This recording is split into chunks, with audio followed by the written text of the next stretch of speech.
us begin. So I've printed out The Wisdom of the Egyptians, Chapter 1. This is royalty-free, public domain, by Brian Brown, and it is from the Internet Sacred Text Archive. So you can visit it on sacred-texts.com. Okay, the info will be accredited in the description, so I'm going to go ahead and read this now. And this is the 1923 publication. So I'm going to read a page, and then I'm going to type a page, or I guess I'll read a paragraph, then I'll type a paragraph. That's how I'll go about it. So, the story of Egypt. So, Egyptian history has always fascinated me. And by the way, if you want to book your own custom ASMR with me, just go on TonyBomboni.com, okay? The links will be below. Alright guys, let's begin. Egypt has been called the father of history and the mother of civilization.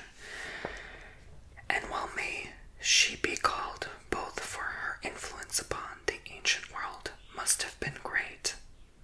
Thales, the founder of Greek philosophy, was a student of Egyptian thought and investigated all of their theories of the universe, as well as their ideas about the gods. Herodotus, a Greek historian who visited Egypt about 450 BC, has given a vivid description of the country and people at that time. And about 8 BC, Diodorus Siculus, a Greek traveler, wandered up and down the bank of the Nile, and he, like Herodotus, gives in his book a description of the country and the people.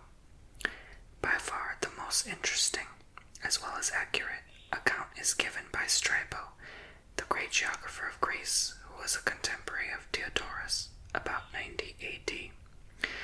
Plutarch wrote his celebrated treatise on Isis and Osiris, a work that Egyptologists today consider a most accurate presentation of the ideals and traditions of ancient Egypt.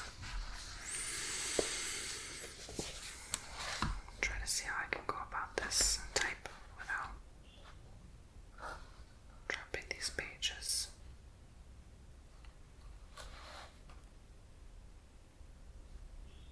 Try to bend it this way so it stays put.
next one, I'm going to speak and type at the same time, and then I'll switch it up. I'll type first, and then I'll speak it after, so I'll just kind of keep doing that. So, in speaking of the sources for the historical material pertaining to the ancient Egyptian August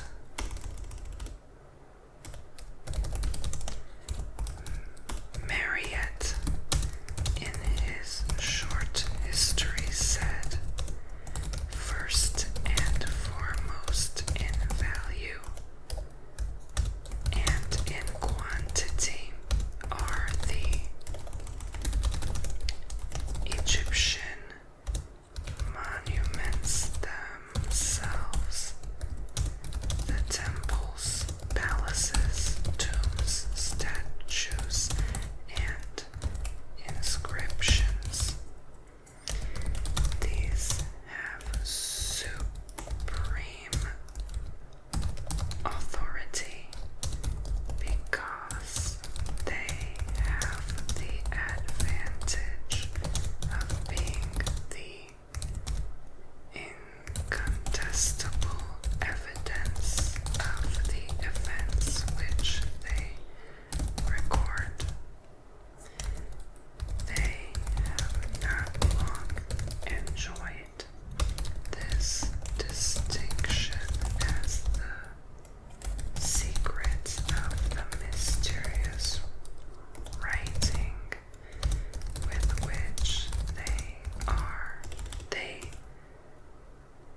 which they are covered was until lately lost, and it was difficult to see in these relics of antiquity anything more than lifeless stones devoid of interest.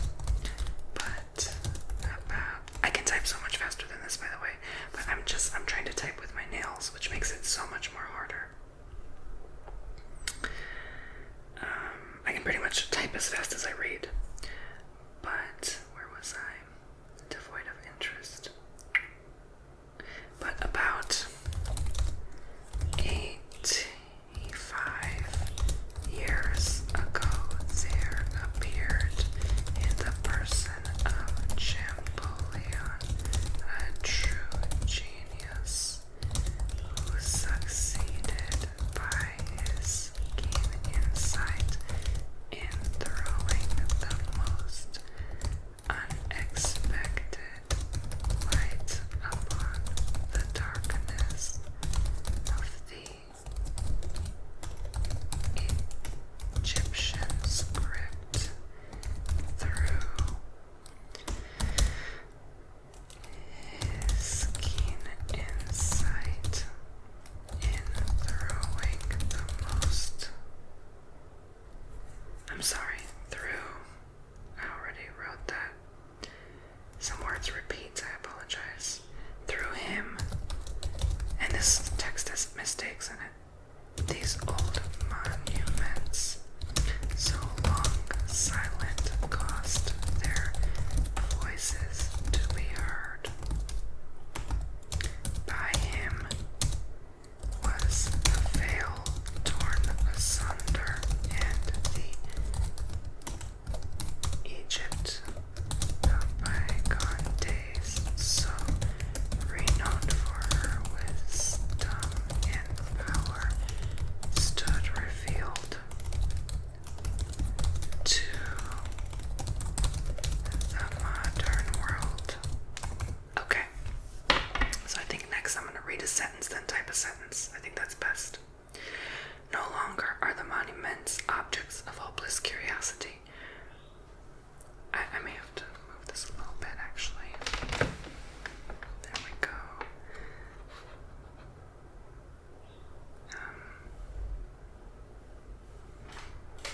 People get a little closer so you don't have to just keep looking at the paper. Okay.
history of his own country in that language. If only we had that. Okay, so I'll just right from there, even though it's not a complete sentence.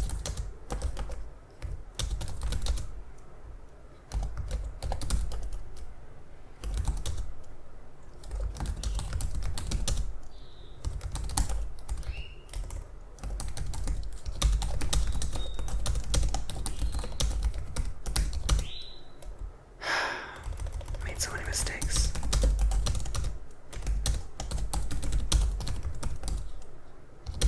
I was gonna put fake nails on, but I'm like, that's doing too much. And they're so hard to take off.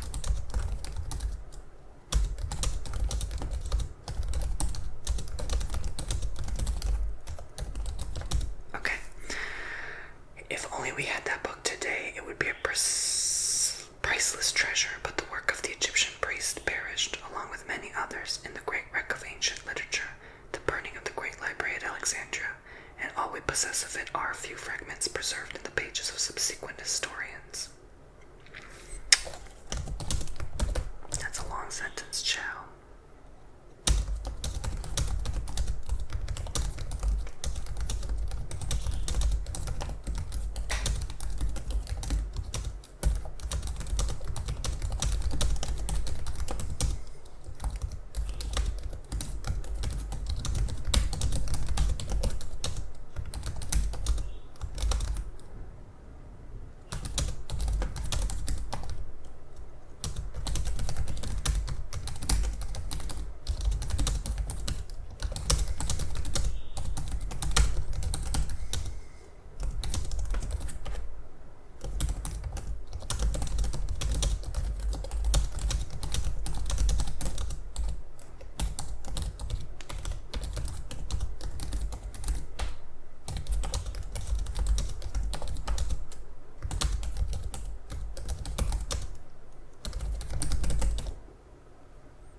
nails because I'm getting a little bit like sore, and we're 20 minutes in, so I think I've done more than enough.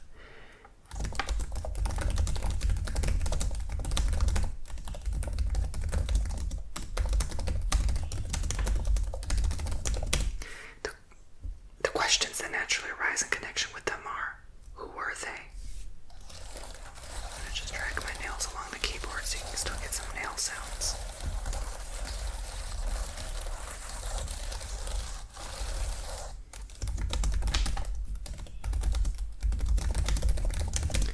To what race did they belong?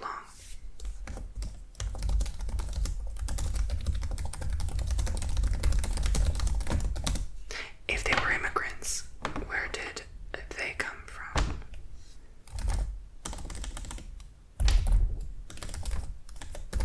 I made a typo.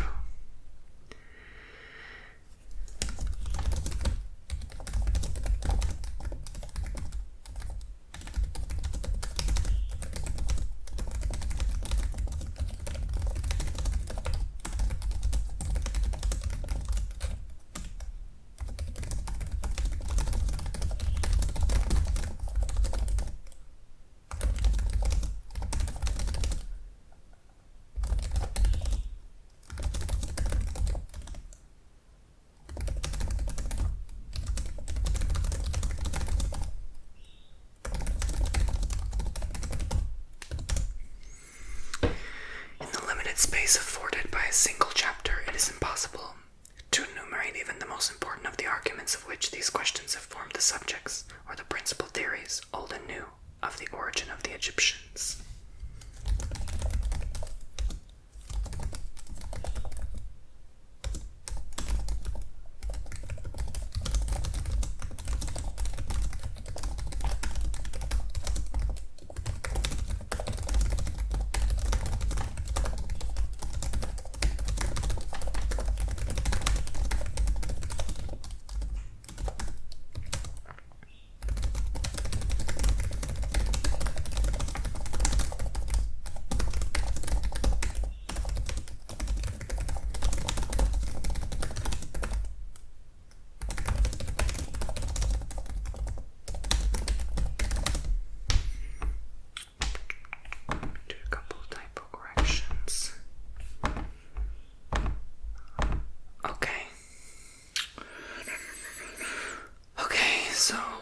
Fortunately, Egyptian archaeology, even in its present imperfect state, supplies a number of facts which will suggest answers to these questions that are tolerably correct, and as time goes on and the results of further research are perfected, our knowledge of these difficult questions may assume a decisive character.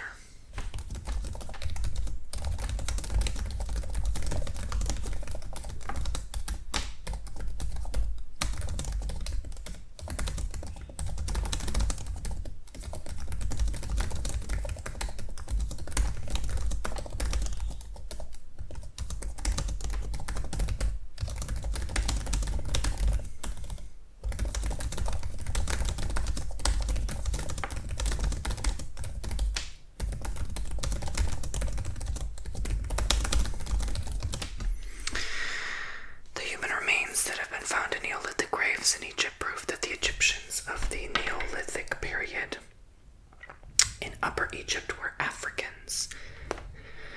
And there is good reason for thinking that they were akin to all the other inhabitants of the Nile Valley at that time.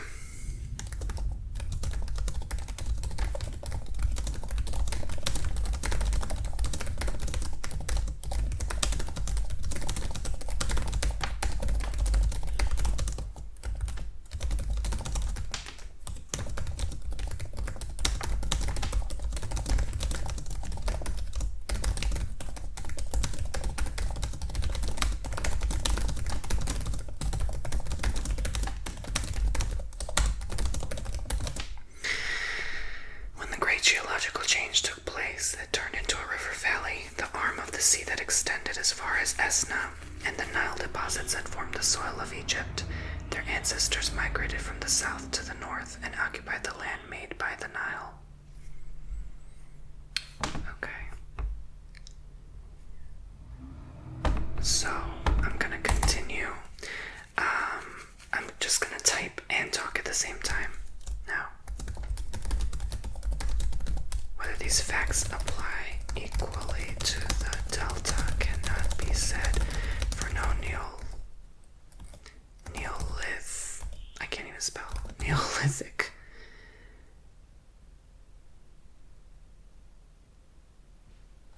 graves in the delta are known.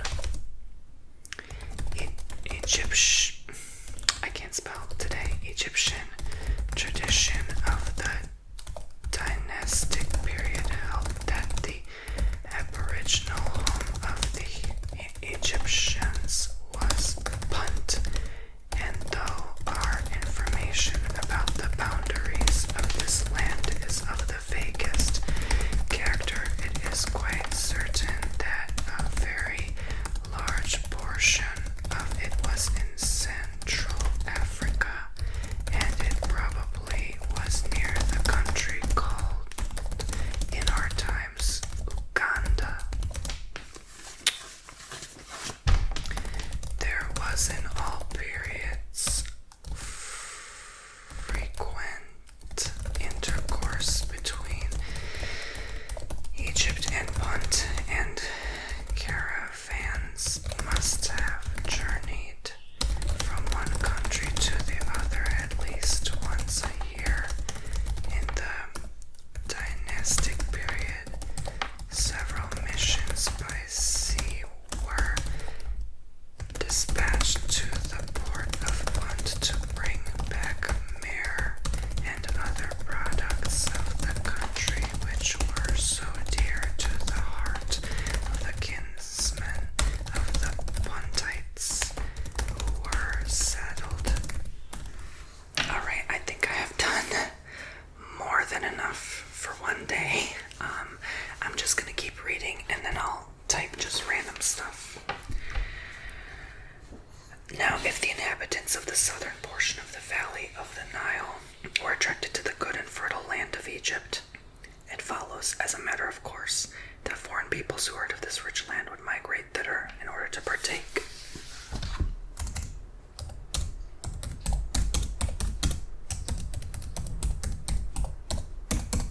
I'm just typing random words. To partake of its products and to settle in it, the peoples on the western bank, Libyans, and the dwellers in the eastern desert would intermarry with the native Egyptians, and the same would be the case with the, I don't want to say that word on here, and have tribes in the Sudan. At a very early period, and certainly in Neolithic times, a considerable number of Semites must have made their way into Egypt, and these came from the Arabian Peninsula on the other side of the Red Sea, either for trading purposes or to settle in Egypt. Some of these crossed the Red Sea in its narrowest part, probably near the Straits of Bab al-Mandeb at the southern end of it, and made their way into the country where the comparatively modern town of Sennaar now stands, just as their descendants did some 3,000 to 5,000 years later. Here they would find themselves not only in fertile land, but they would also be in touch with the tribes living in the region where, from time immemorial, alluvial gold has been wrought through the Wadi Amanat.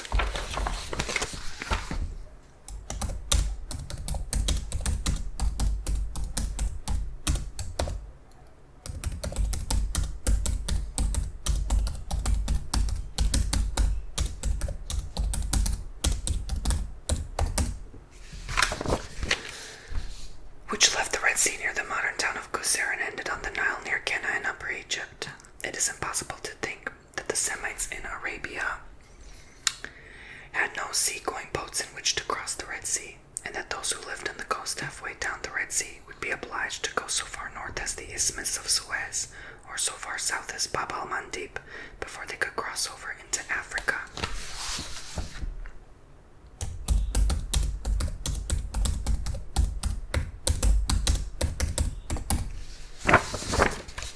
In the case of the natives of the Delta, foreign influences of another kind would be at work. Here would flock traders of all kinds from the land that is now called Palestine, and from the islands of the Mediterranean, and from the seacoast and the countries inland to the west of Egypt. Some think that even in the Neolithic period there were many settlers who had come from the southern countries of Europe. If the above remarks are only approximately true, we are justified in assuming that the population of the Valley of the was even at this early period very much mixed. It must, however, be noted that neither Libyans nor Semites nor seafaring folk of any kind alter the fundamental characteristics of the African dwellers on the Nile.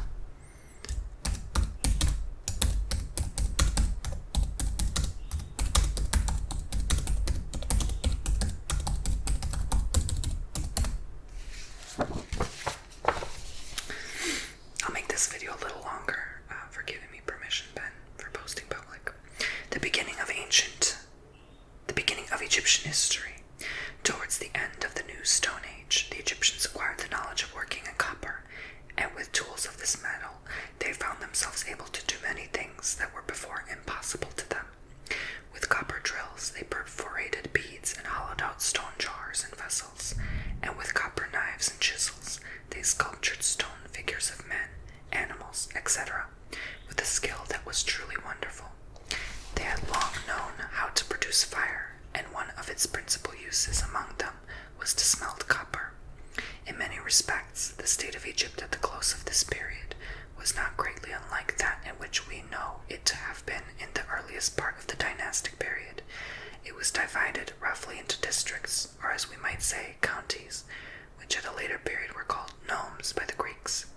Each district had its own symbol, which was generally that of its totem, and probably its own god or gods, who must have been served by some kind of priest. The laws which men draw up for the protection of the wives, cattle, and possessions generally, as soon as they settled down in towns and villages, were, no doubt, administered in the rough and ready way that has been common among African communities from time immemorial.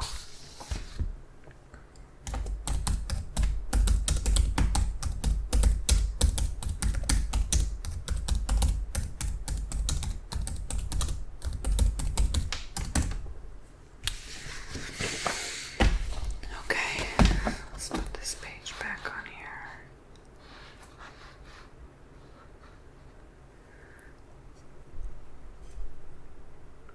Where were we?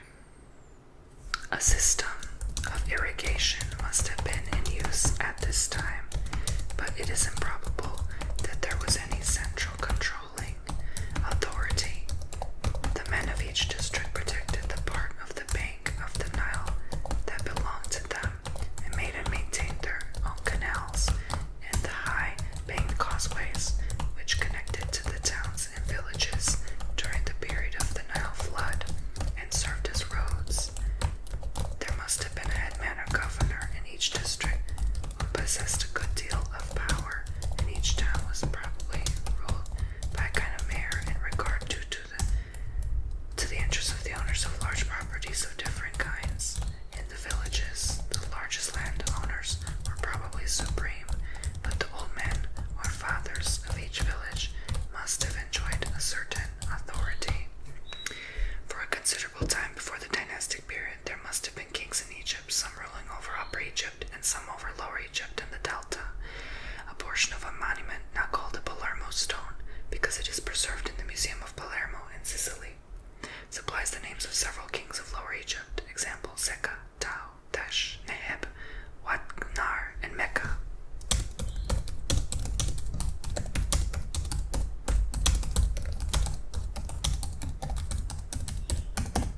It is quite certain that the names of several kings of Upper Egypt were given on the missing portion of the monument, and this fact proves that at the time, southern and northern Egypt formed two separate and independent kingdoms. When complete, the Palermo stone contained a series of annals which recorded the principal events in the reigns of the pre-dynastic kings and also of the dynastic kings down to spans. How these heights were ascertained is not clear, but it was probably by means of lines cut into a rock on the river bank or in a slab built into a wall of a well at Memphis. The height of the Nile flood then, as now, was valuable for determining the degree of prosperity of the country that was probable during the year.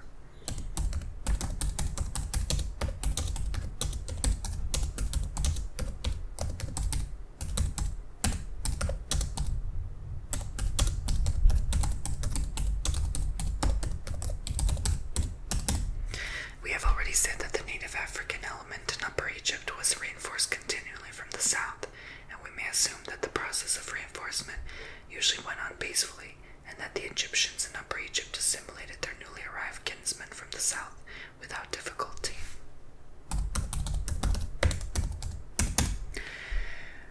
This, however, was fated not to go on indefinitely, for on one occasion at least, probably a century or two before the dynastic period began, a host of men from the south or southeast swept down upon Egypt. This invasion, in many respects, seems to have been similar to that which took place under Bianchi, the king of Nubia, whose capital was at Napt or Napata, about 720 BC. But whilst Bianchi returned to Nubia, the southern folk and their leaders who invaded Egypt towards the close of the pre-dynastic period did not do so. If we take into account the effect of this pre-dynastic invasion upon the civilization of Egypt, we must assume that the invaders were more highly civilized than the people they conquered. And if we assume this, we must further assume that the invaders came from the country now called Abyssinia, and the lands to the south of it. Their route was the old trade route known today as the Blue Nile Caravan Route, which has been chosen from time immemorial by the captains of caravans, because it makes it unnecessary to traverse the first 4 cataracts. Among the invaders who came by this route were natives of the eastern desert, the remote ancestors of the Plimius, and the modern Hadendoua and Cognate tribes, and Semites who had originally crossed the Red Sea from Asia to Africa.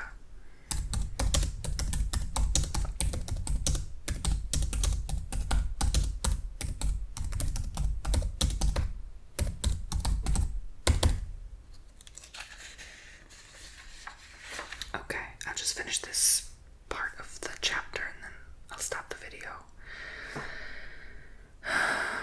We have no distinct record of this invasion, still less have we any details of it, and we have no knowledge of the causes that led up to it. But in an inscription of the Ptolemaic period cut on the walls of the temple of Edfu in Upper Egypt, we certainly have a legendary account of it. In this inscription, the victorious leader is accompanied by men who are called mesniu, or blacksmiths, who came from the west of the Nile, an example, from a country to the south of Egypt, and not from a country to the southeast. This view agrees quite well with what is known of the dynastic period, for the pharaohs often had to fight hordes of enemies from countries so far south as the White Nile and the Gazelle and Jura rivers, and their descendants were probably to be found in the Nobadei, who terrified the Romans, and the Baggara, who fought under the Mahdi in our own times. There may have been a conquest of Egypt by the peoples to the west of Egypt at one time, and another by the peoples to the east at another time, or the enemies of Egypt on both banks of the White and Blue Niles may have invaded the country together. In any case, the purport of the inscription, the contents of which we will now describe, is to show that the king of the south and his descendants first conquered Upper Egypt and then Lower Egypt.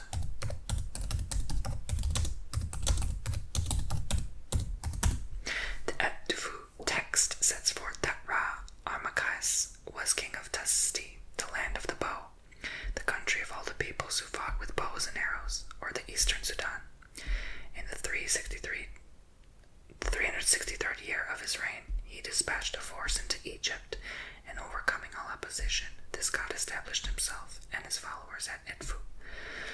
Having discovered that the enemy had collected in force to the southeast of Thebes, Horus and his followers, or the blacksmiths, armed with spears and chains, set out and joined battle with them, and utterly defeated them at a place called Tekmet. For the first time, probably, the natives armed with weapons made of flint found themselves in mortal combat with foreign enemies armed with metal weapons. Their defeat was unavoidable. Soon after this battle, the natives again collected in force to the northeast of Dendera, about 50 miles north of Thebes, where they were attacked and again defeated by Horus. Another battle took place a little later on at Eben, about 150 miles south of Memphis, and Horus cut up many of his defeated foes and offered them to the gods. Horus then pursued the enemy into the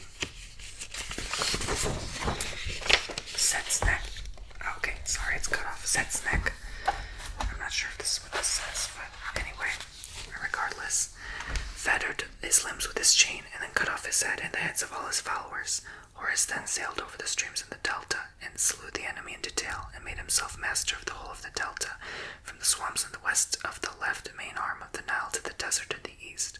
The text goes on to say that companies of the blacksmiths settled down on lands given to them by Horus on the right and left banks of the Nile, and in what is now called Middle Egypt. Thus the followers of Horus from the south effectively occupied the country. Horus returned to Efdu and made an expedition against the people of Uawa, now northern Nubia, and punished their rebellion. He then sailed back to Edfu and established the worship of Horus on Edfu and ordered a symbol of this god to be placed in every temple of Egypt. Now the symbol referred to is the winged solar disk with a serpent on each side of it, and the statement suggests that Horus established the worship of a form of the sun god in Egypt. If this be really so, Horus and his followers must have come from the east, where sun worship was common, and must have found that the Egyptians were not sun worshippers. The Egyptians, like most of the peoples in the Nile Valley, ancient and modern, only worshipped the sun under compulsion. On the other hand, the worship of the moon was universal, and the native gods of the Egyptians were of a kind quite different from those worshipped in the eastern desert and among the peoples of Arabia, Syria, and the northern delta. So, this is quite interesting. At first I assumed it was a typo, but I realized this was written in 1923. People spoke a little differently than we do now, so obviously they're going to write a little differently than they do now. I think I can honestly read a little bit more because there's very short segments of this chapter. Beginning of dynastic history. As a result, however, of one of the battles between the forces of the south and north, which was fought probably near Anulatar Heliopolis, the king of the south gained the victory, and he was henceforth able to call himself King of the South, King of the North. Who this mighty uniter of the two lands really was is not known, but the native tradition, which was current at Abydos, and presumably throughout Egypt in the 13th century before Christ, stated that he was called Mena. This tradition was also accepted in the time of the Greek historians, for they all agree in saying that the first king of Egypt was called Menes. Manetho, the Egyptian historian on the dynasties. In this history of Egypt, Manetho gave a list of the kings of Egypt, which he divided into 3 parts, each containing several groups of kings, which he called dynasties, but it is not quite clear what he meant by the word dynasty. Though his history is lost, 4 copies of his king list are preserved in the works of later writers.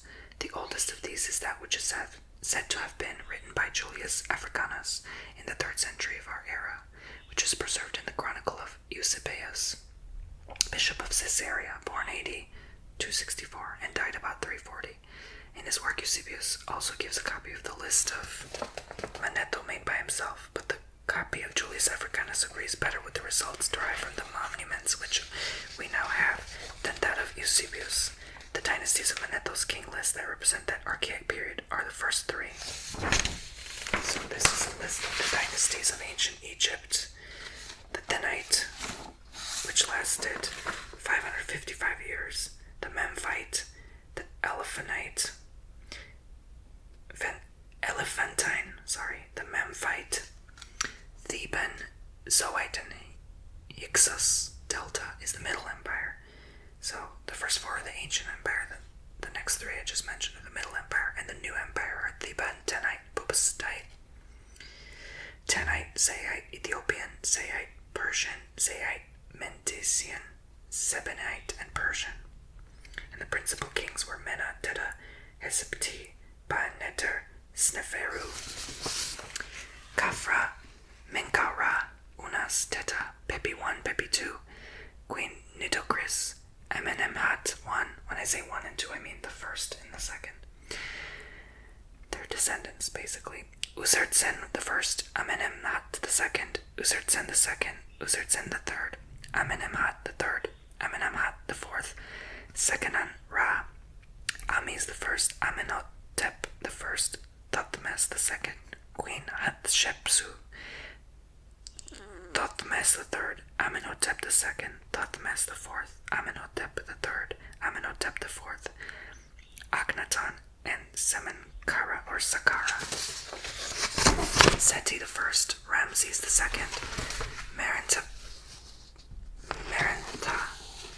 Ramses III, Herhor, Shashank I or Shishak, Osorkon II or maybe Zerah, Tefnecht or Pianki king of Ethiopia took Memphis, Pakenranef or Pakoris, Shabaka, his sister Amenrites married Pianki II and their daughter became the queen of Psamethek I, Shabataka, Taharaka or Tirhaka, Psamith I, Necho II or Necho, Wahabra or Hofra, Nekthoreb or Nektanebo I, and Nektnebef or Nektanebo II. According to this, the kings of the first dynasty were 8 in number and reigned 263 years. Those of the second dynasty were 9 in number and reigned 214 years. The first and second dynasties reigned at Thinis, Abydos, and the third dynasty at Memphis. The original Egyptian forms of many of the royal names given by Manetho have been identified without doubt. The identifications of a few are nearly certain, and about the remainder there exist many different opinions. Besides, Aha and Narmer, or Narmer and Aha, for the true order of these two kings is uncertain. So that is all I'm going to read for now. Thank you so much for watching and listening. And I will see you all very, very soon. I apologize if you could hear noise over there. It's just someone came right now along the side of the street. So hopefully it wasn't too much of a distraction for you. And if you would like to go ahead and sign up for your own personal reading, go on TonyBomboni.com. Take care, guys. And I also have custom ASMR videos like this one if you'd like to sign up for your own. I wanted to make it longer because I felt like it wasn't enough time to read the history with all the time I spent typing.